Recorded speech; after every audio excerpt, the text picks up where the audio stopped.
معاشی بحالی کا قومی پلان، پاک فوج کا بھرپور حمایت کا اعلان۔ غیر ملکی سرمایہ کاری میں رکاوٹیں دور کرنے کے لیے اسپیشل انویسٹمنٹ فیسیلیٹیشن کونسل قائم۔ وزیر اعظم شہباز شریف کی زیر صدارت کونسل کا پہلا اجلاس، آرمی چیف کی شرکت، وفاقی وزراء اعلیٰ اور دیگر حکام بھی شریک ہوئے۔ اجلاس میں پاکستان کی معاشی بحالی کی جامع حکمت عملی جاری۔ اعلامیہ کے مطابق معاشی بحالی پلان کا مقصد پاکستان کو معاشی مسائل اور بحرانوں سے نجات دلانا، غیر ملکی سرمایہ کاری کی راہ ہموار کرنا ہے۔ وزیر اعظم نے کہا، ابھی بہت بڑے چیلنجز ہیں، برآمدات بڑھانے والی غیر ملکی سرمایہ کاری اہمیت رکھتی ہے۔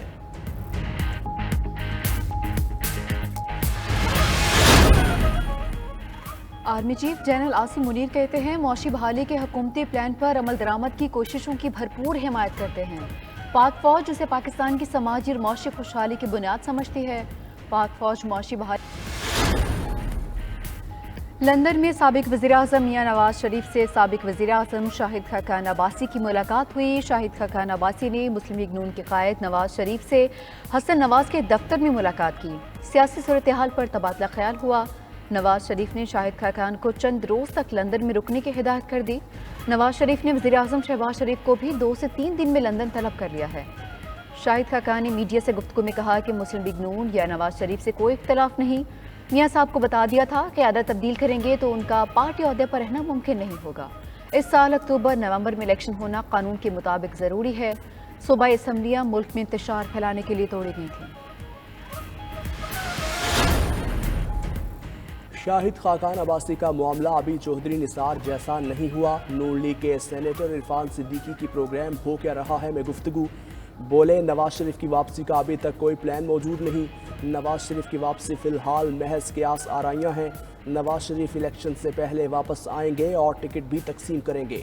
الیکشن کے تقاضے حکومتی اتحاد کو الگ کرنے کا باعث بنیں گے۔ الیکشن کا ماحول بنتا جا رہا ہے، اکتوبر نومبر میں انتخابات ہو سکتے ہیں۔ چودھری پرویز الہی کی ایک کیس میں ضمانت منظور، ایک اور مقدمے میں گرفتاری کا امکان۔ پنجاب اسمبلی میں بھرتیوں کے کیس میں پرویز الہی کی ضمانت منظور ہوئی۔ اینٹی کرپشن عدالت کا 10 لاکھ روپے کے ضمانتی مچلکے جمع کرانے کا حکم۔ ایف آئی اے نے سابق وزیر اعلیٰ پرویز الہی کے خلاف منی لانڈرنگ کا نیا مقدمہ درج کر لیا۔ ایف آئی آر میں مونس الہی اور جبران نامی شخص کو بھی نامزد کیا گیا۔ F I A team Parvez Elahi کی گرفتاری کے لیے کیمپ جیل کے باہر پہنچے۔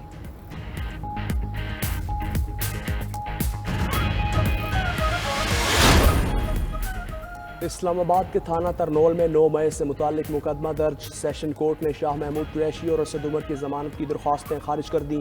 ضمانت خارج ہونے پر شاہ محمود اور اسد عمر F8 کچہری سے فوری نکل گئے۔ تھانہ سنجانی کے مقدمے میں اسد قیصر کی ضمانت بھی خارج۔ تھانہ I9 کے مقدمے میں شہریار آفریدی کی ضمانت بعد از گرفتاری منظور۔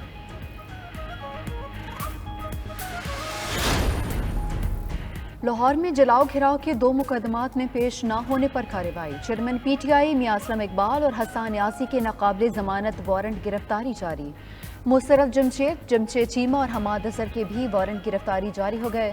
ملزم نون لیگ کے ماڈل ٹاؤن آفس اور کلا چوک میں کنٹینر جلانے کے 2 مقدمات میں ملوث ہیں۔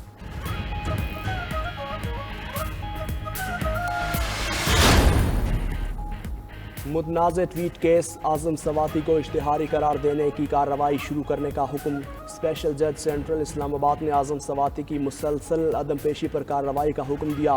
ایف آئی اے نے اعظم سواتی کی دونوں رہائش گاہوں پر وارنٹ کی تعمیلی رپورٹ عدالت میں جمع کروا دی۔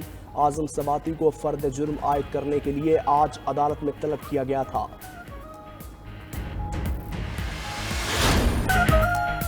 عالم اسلام کی پہلی خاتون وزیر اعظم محترمہ بے نظیر بھٹو شہید کی آج 70ویں سالگرہ۔ بے نظیر بھٹو 21 جون 1953 کو کراچی میں پیدا ہوئیں۔ ذوالفقار علی بھٹو نے اپنے صاحبزادے کی اپنی زندگی میں ہی سیاسی تربیت شروع کر دی تھی۔ والد کی پھانسی کے بعد بے نظیر نے قید و بند اور جلاوطنی کی صحبتیں برداشت کی۔ 1986 میں وطن واپسی پر بے نظیر کا فقید المثال استقبال ہوا۔ 1988 اور 1993 میں وزارت عظمیٰ کے عہدے پر فائز ہوئیں۔ 27 دسمبر 2007 میں راولپنڈی میں دھماکے میں شہید ہو گئیں۔ آصف علی زرداری نے اپنے پیغام میں کہا، محترمہ شہید کا مقصد جہالت کے اندھیروں کا خاتمہ تھا، ہم ان کے خوابوں کی تعبیر کریں گے۔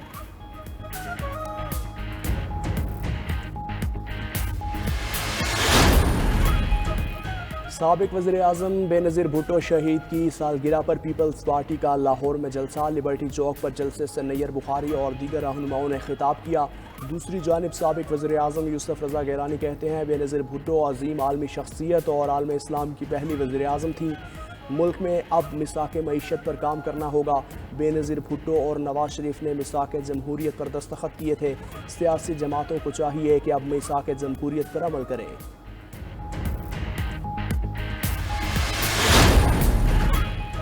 وزیر خارجہ بلاول بھٹو کا یونانی ہم منصب سے ٹیلی فونک رابطہ، تارکین کی کشتی ڈوبنے کے واقعے پر گفتگو کی۔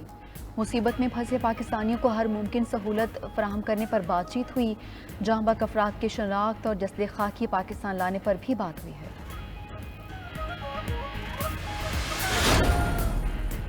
وزیر مملکت برائے خارجہ ہینا ربانی گھر سے روسی نائب وزیر خارجہ آندرے رودینکو کی ملاقات۔ ترجمان دفتر خارجہ کے مطابق ملاقات میں توانائی، غذائی سلامتی، تجارت سمیت دو طرفہ تعاون بڑھانے پر گفتگو۔ علاقائی اور عالمی امور، اقوام متحدہ اور دیگر فورمز پر تعاون بڑھانے پر بھی گفتگو۔ وزیر خزانہ اسحاق ڈار کی برطانوی ہائی کمشنر سے ورچوئل ملاقات ہوئی۔ آئی ایم ایف سے معاہدے کے لیے تعاون کی درخواست کی۔ وزیر خزانہ نے برطانوی ہائی کمشنر کو موجودہ معاشی صورتحال سے بھی آگاہ کیا۔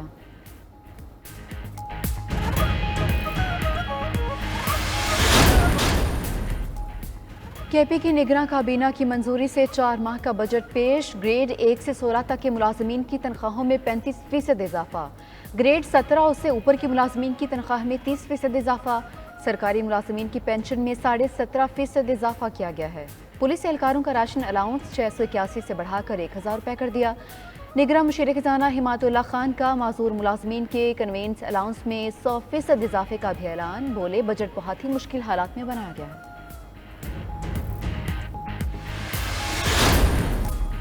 پی سی بی مینجمنٹ کمیٹی تحلیل، احمد شہزاد فاروق قائم مقام چیئرمین تعینات۔ وزیر اعظم نے P C B board of governors کے لیے 2 نئے ناموں کی منظوری بھی دے دی۔